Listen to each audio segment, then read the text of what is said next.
If you've ever been out on an old ranch in the middle of nowhere, you know how quiet it can get. Sometimes too quiet. Out there, it's just you, the wind, and miles of land that hasn't seen people in years. And sometimes, things show up that shouldn't be there. In this video, you're gonna hear real stories from people who lived on haunted ranches, places where strange sounds, shadows, and things with no explanation became part of everyday life. This is Scare Archive. Let's get into it.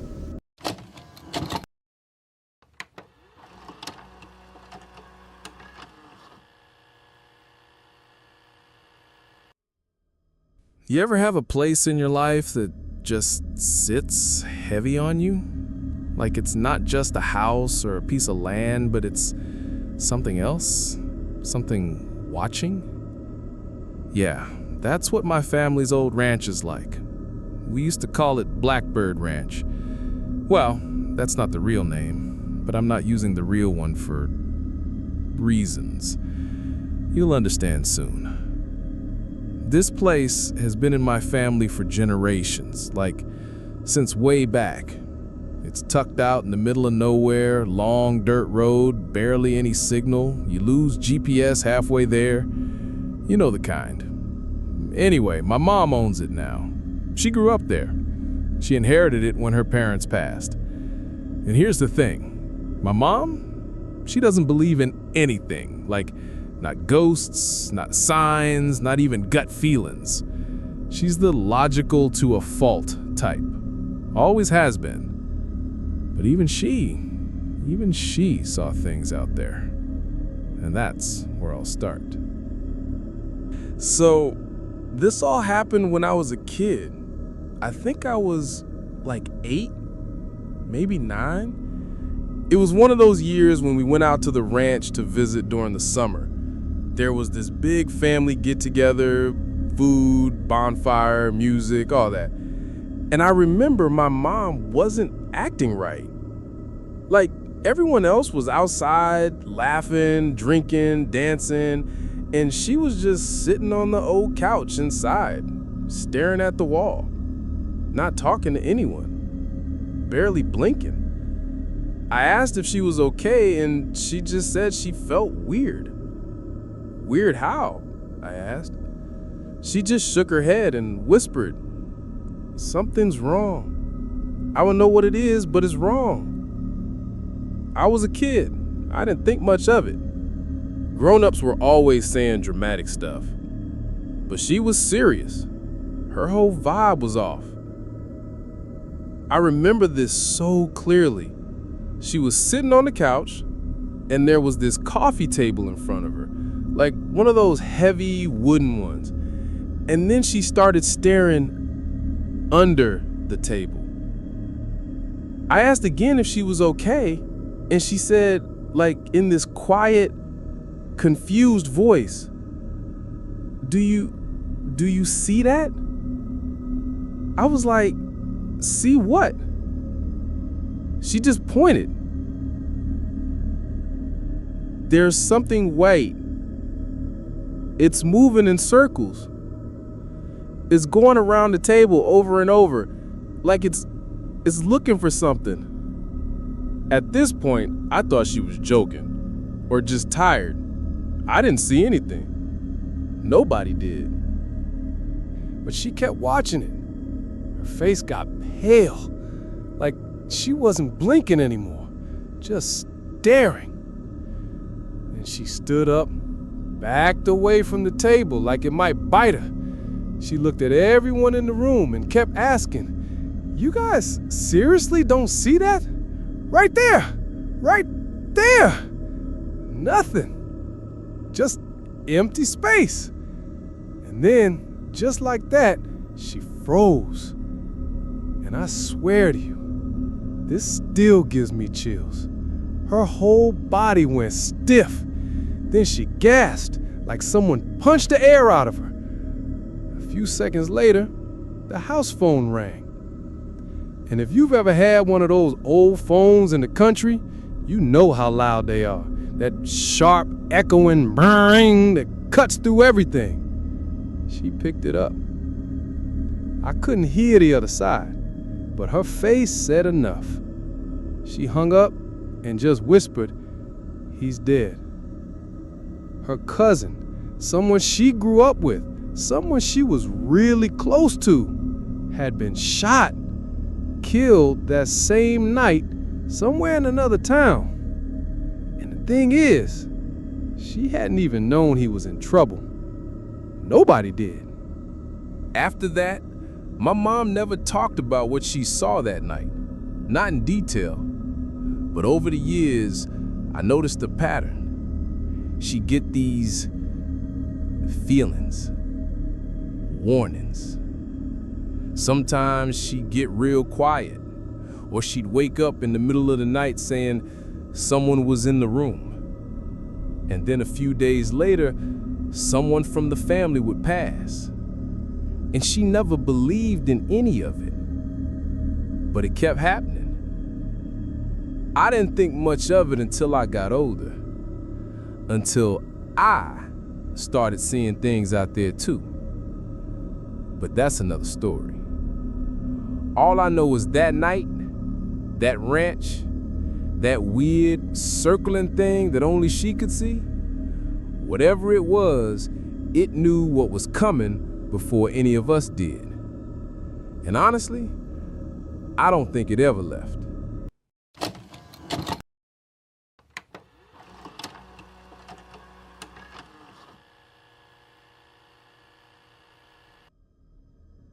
It wasn't my story. Not exactly. This one belongs to my grandmother, but I've heard her tell it so many times, I feel like I lived it myself. It happened a long time ago, way before I was born. Early 2000s, maybe?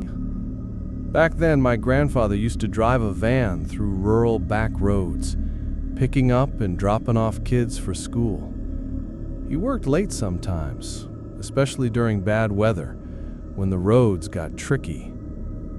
This particular weekend, the rain wouldn't stop. One of those non-stop cold spring storms that just lingers. It had been pouring all day, and by the time it got dark, thunder was shaking the windows, and the wind was howling around the corners of the house. Grandpa had left around 5 that afternoon, but by 10 p.m., he still wasn't home. That wasn't too unusual, but when midnight came and went, that's when Grandma started to worry. She sat on the front porch with her rosary in one hand and a blanket around her shoulders. From there, she could see the dirt road that led down into the valley.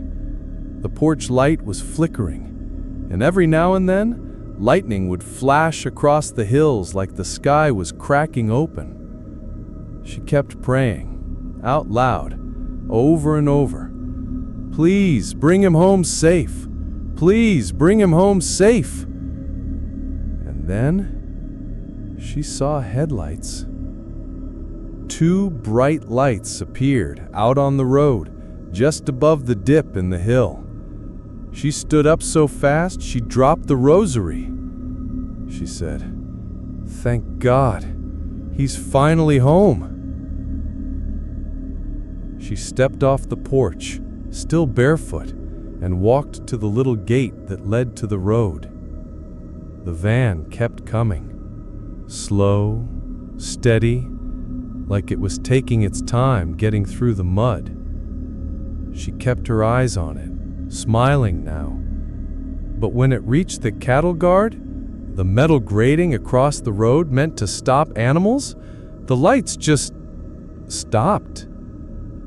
No engine sound, no door opening, no tires crunching the gravel, just headlights, sitting still. She waited. Nothing. She thought maybe it got stuck, so she grabbed her coat and ran out barefoot into the mud, slipping the whole way down. She said the rain felt like ice, and the wind was so strong it nearly knocked her over. But when she got to the bend in the road where she saw the lights, there was nothing there. No van, no lights, no tire tracks, just empty road and rain. She walked further, thinking maybe he turned around, but that didn't make sense. There was nowhere to turn around without her seeing. She would have seen the headlights leaving. Eventually, she gave up and walked back to the house, soaked and shaking. She didn't sleep that night, just sat on the couch staring at the door. Around 2:30 in the morning, Grandpa finally came home. She ran to him, yelling, "Where the hell were you?" He looked confused. He said when he saw how bad the road was, he didn't even try the hill. He parked at a small roadside bar near the highway and waited there until the storm let up. He never came down that road. She didn't tell him what she saw that night. Not right away. But later, when she finally did, he got quiet. He said, "I think something was pretending to be me." And she never looked down that road the same way again.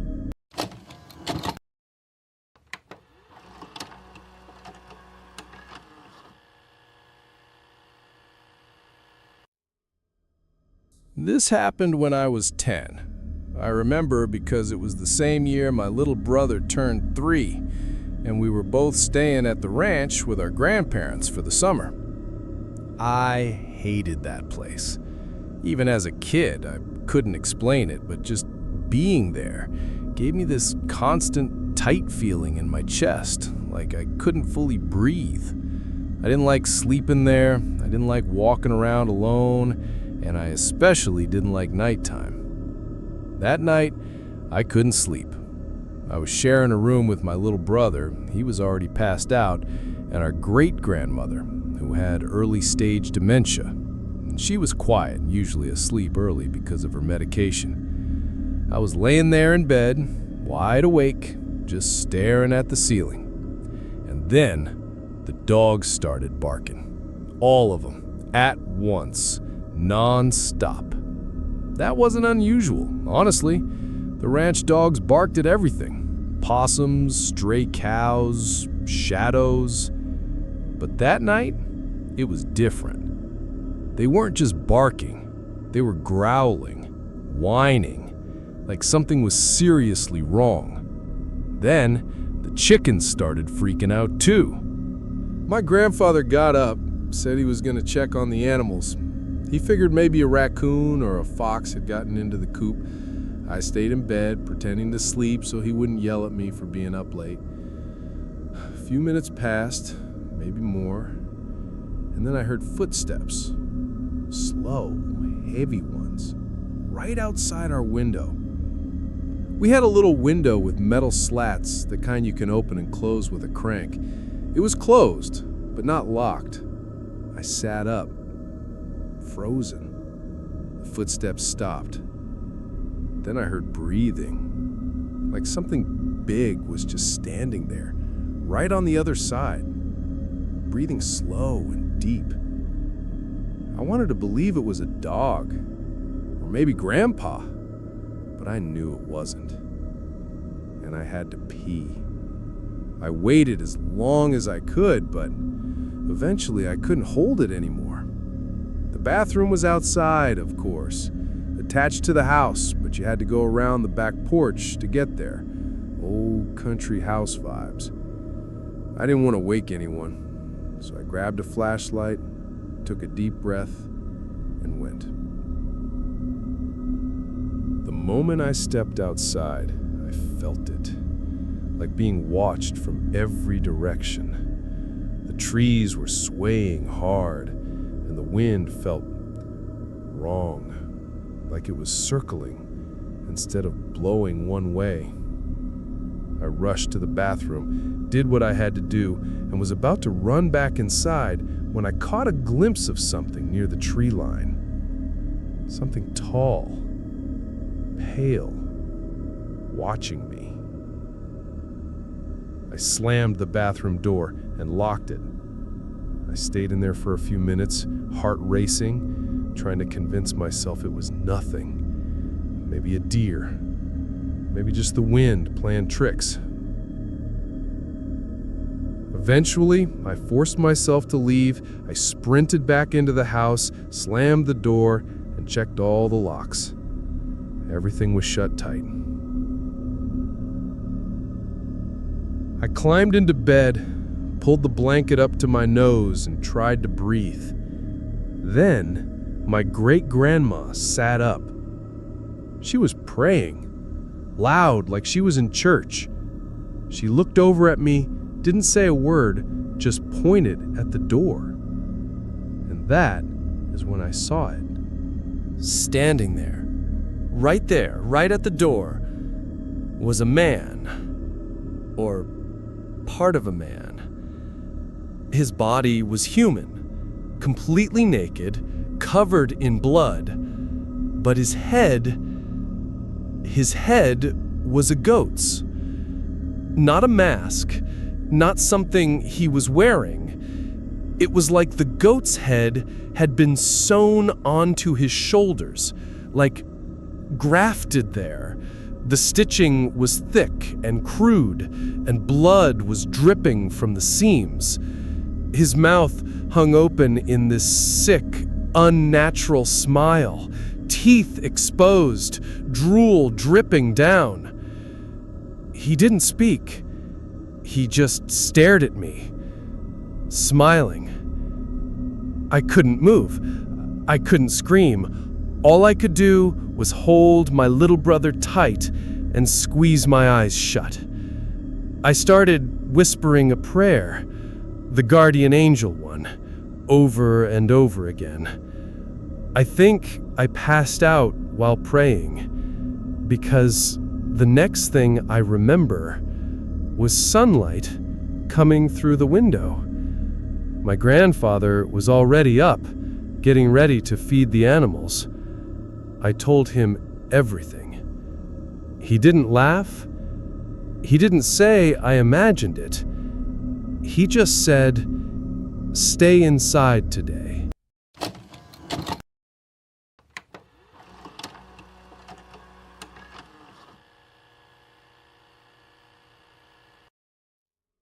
This happened in 2020, right in the middle of the pandemic, when everything was locked down and the whole world felt weird. My mom lost a job, my stepdad couldn't work either, and rent in the city was just impossible. So we packed up what we could and moved to the old ranch my family hadn't used in years. It was isolated, quiet, and honestly kind of falling apart. But it was free, and it was all we had. From the second we got there, I had this feeling in my gut, like something was watching us.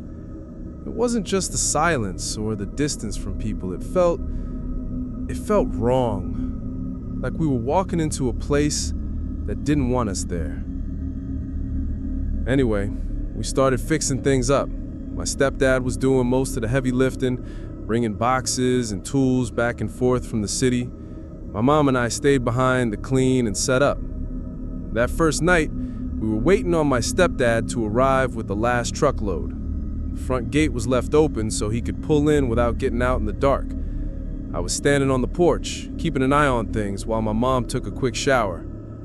There was a goat outside the fence, from a neighboring farm probably, just kind of wandering around near the bushes. I was mostly watching it to make sure it didn't get into the plants we just started growing. Then I heard it. Movement coming from the side of the house. We had set up a small chicken coop over there, and I thought maybe something was messing with it. Maybe a raccoon or even a snake. I grabbed a flashlight and walked over, but there was nothing. Just the usual night sounds and some wind through the trees. I shrugged it off and walked back toward the yard, and that's when I saw the goat chewing on one of my mom's new blackberry bushes. I sighed and started walking toward it, waving my arms, trying to scare it off. And that's when it happened. Something ran past me. Fast. Like, so fast I barely registered what I was seeing. It was white, huge, taller than a horse maybe, and not shaped like anything I could name. Long front limbs, shorter hind ones. It was fast, but it moved weird, like it wasn't built right.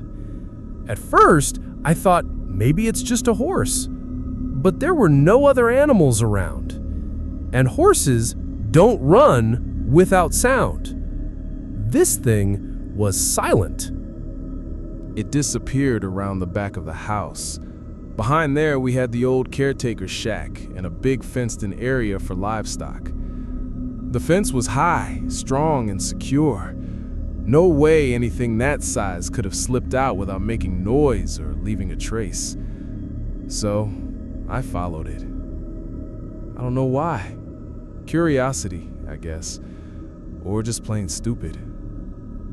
I walked around the side of the house, heart pounding, expecting to see it standing there. But there was nothing. No hoof prints, no broken gate. Nothing at all. That's when my stomach dropped. Because I realized whatever that was, it didn't come from anywhere normal, and it didn't leave either. And then I heard something else.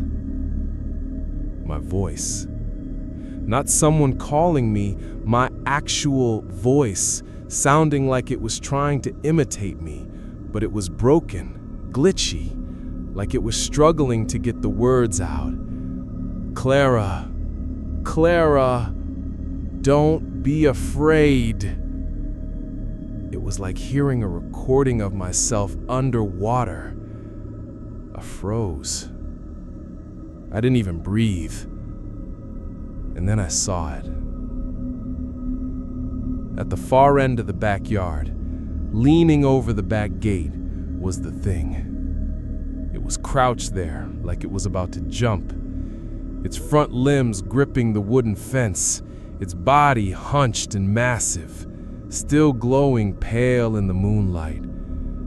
But the worst part was its face.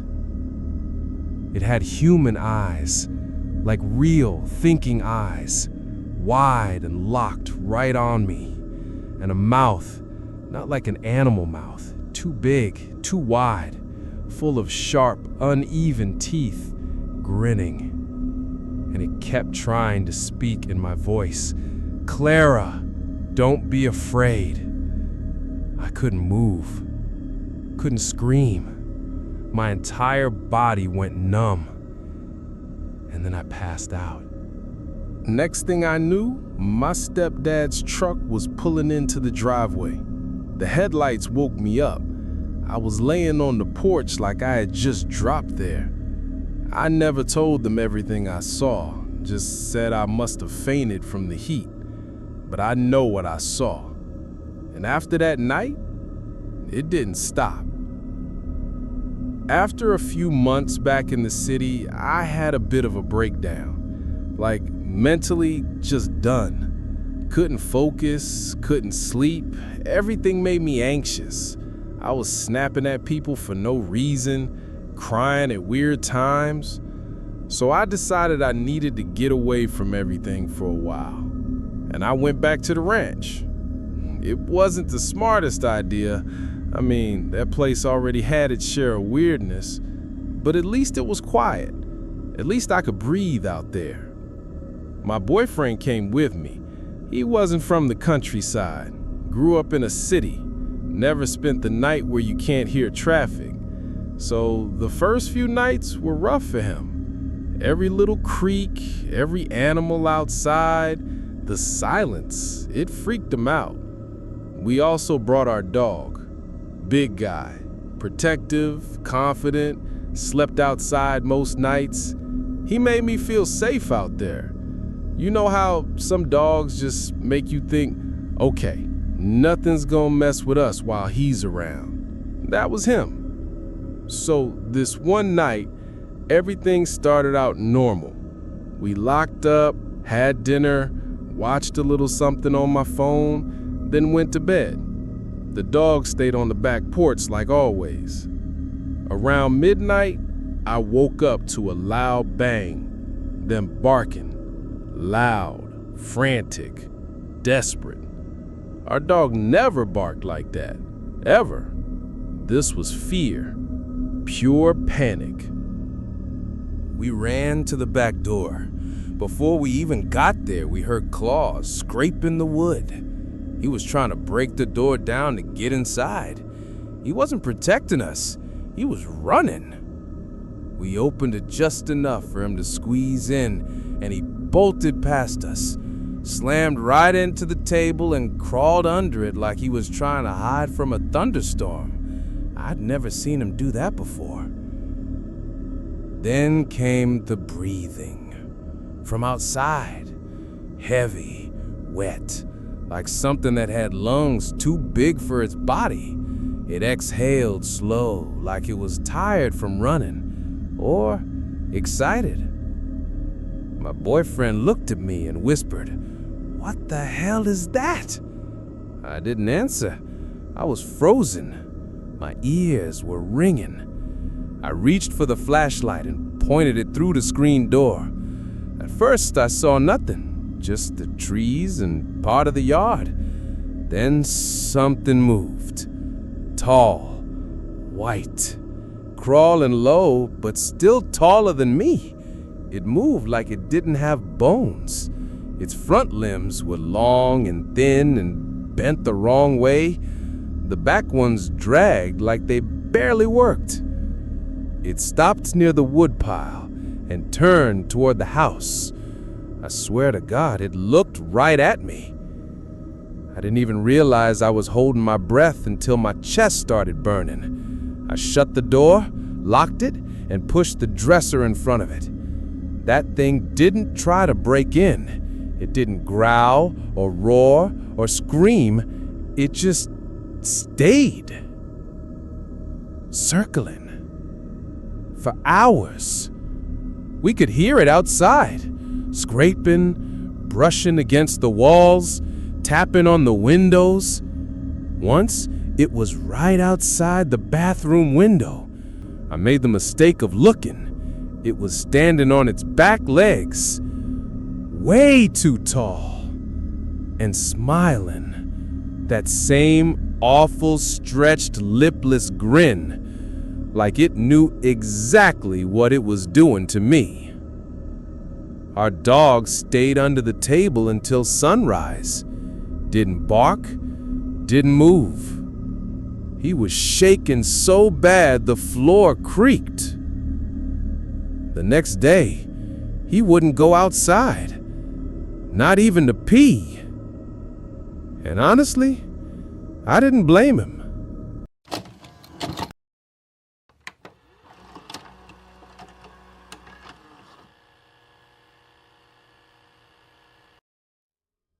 I've had weird things happen to me before. Stuff I couldn't explain. Stuff that stuck with me. But this one messed with my head more than anything else. It was a regular morning. Nothing felt off at first. I woke up early, around 6 maybe. My partner had already gone outside to feed the animals. We had a few chickens, some goats, the usual ranch life.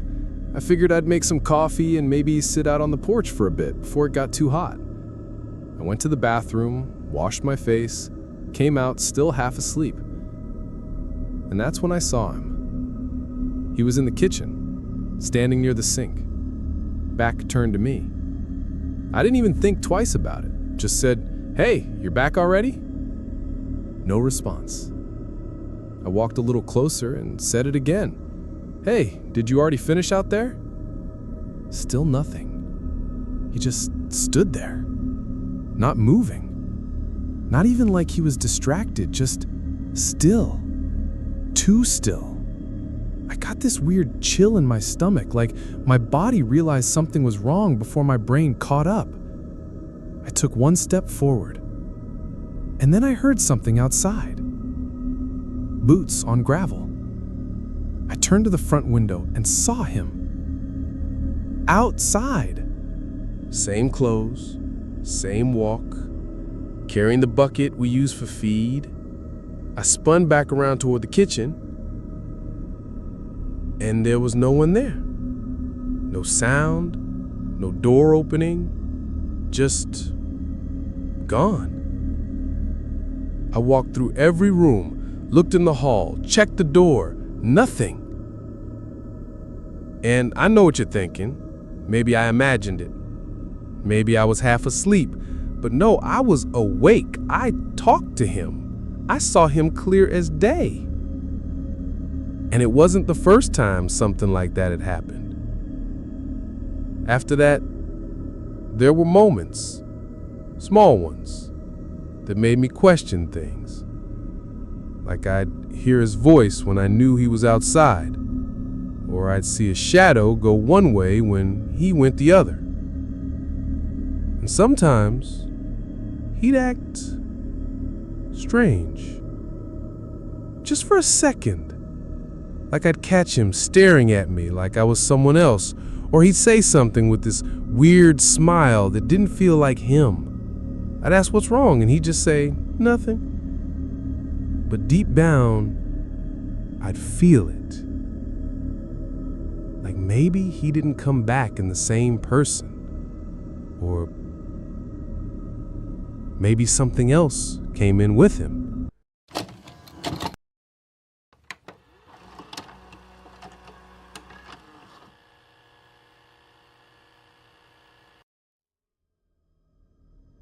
This isn't really my story. Not exactly. It happened to my wife, but I was there. I saw what I saw. And I know what I pulled her away from that night was not human.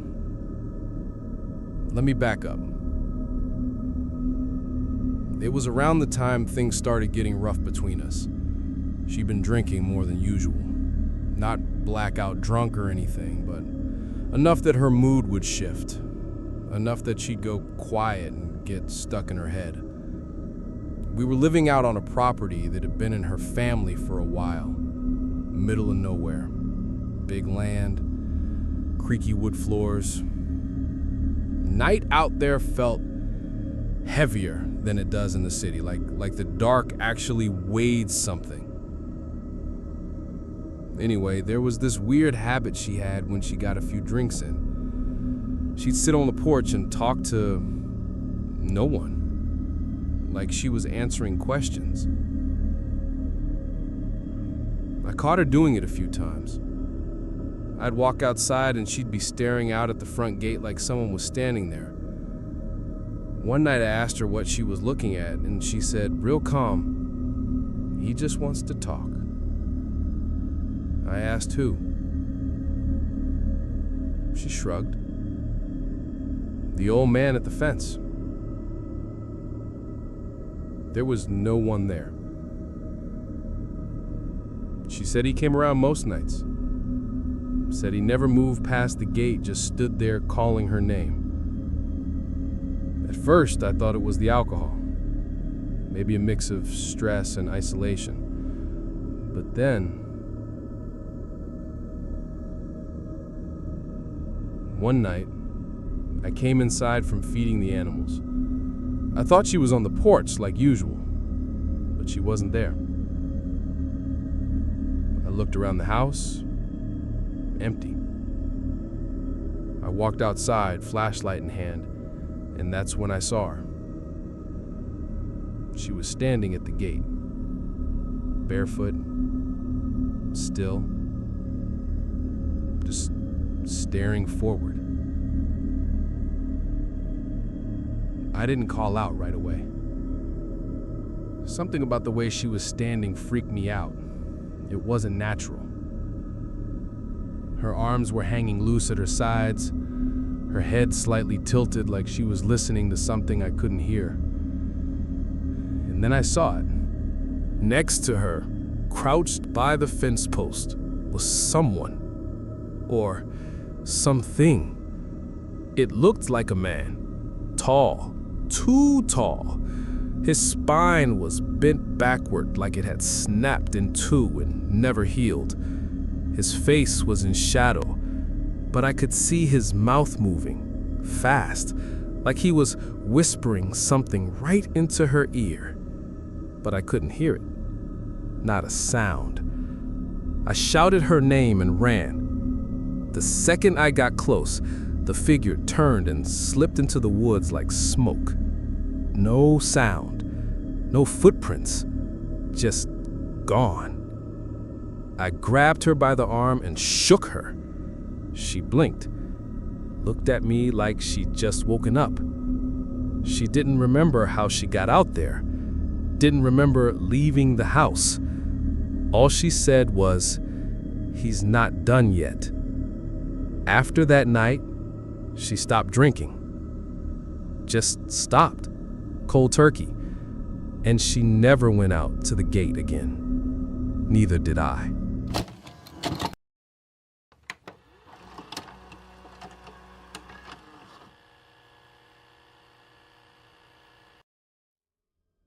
This happened last year when I was staying with some extended family out in the countryside. I'm not from a rural area, so a lot of the roads out there made me nervous. Long, empty stretches with no lights, barely any signage, and just enough fog to make you question your own headlights. I'd been crashing at their place for a few weeks, helping out with stuff around the house, doing odd jobs. One night, I had to drive into town to pick something up. Nothing serious, just groceries and a couple of tools from the hardware store. I left around dusk, thinking I'd be back before dark. I wasn't. The sun set quicker than I expected, and by the time I was halfway back, it was full-on night. No stars, no moon, just black sky and the humming of the car engine. There's this stretch of road near the tree line. My cousin warned me about it, said it always gave him the creeps, that sometimes people saw stuff out there. He never really explained what stuff meant. I remembered that as I got close to it. And then I saw something. At first, I thought it was an animal crossing the road. White, low to the ground, moving fast. I slowed down, scanned the road with my high beams, but nothing was there. A few seconds later, the weight shifted in the back of the car. Like something had jumped in. It wasn't a noise, it was the feeling, like the back of the car dipped suddenly. You know how you can tell when someone heavy sits in a car even if they don't slam the door? That's what it felt like. And then came the breathing. Right behind me, I didn't dare look in the mirror. I just kept driving, hands tight on the wheel, eyes straight ahead. My heart was pounding loud, I could barely hear anything else. I felt something shift behind me again, something heavy, like it was moving from one side of the back seat to the other.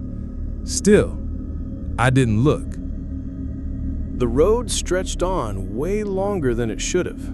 I felt like I was stuck in a loop, like the trees on the side weren't changing, just the same ones over and over. And then, out of nowhere, I hit something. Not a crash, just this hard jolt that sent the car shaking and veering off the road into the grass. The engine died. Dead silence. I was gripping the steering wheel so tight my fingers hurt. I finally turned around. Nothing. The back seat was empty. I got out, heart racing, looked under the car, around the road. There was nothing there. No body, no animal, no dent, no damage. The air felt too still. I got back in, turned the key. The car started right up like nothing happened. I drove the rest of the way, shaking. When I got back, my cousin was waiting outside. He took one look at my face and said, "You saw it, didn't you?" I didn't answer. He just nodded. All right, that's it for today's stories. Kind of wild, right? Anyway, if you liked hanging out, don't forget to hit that like button, subscribe to the channel, and turn on the bell so you catch the next episode.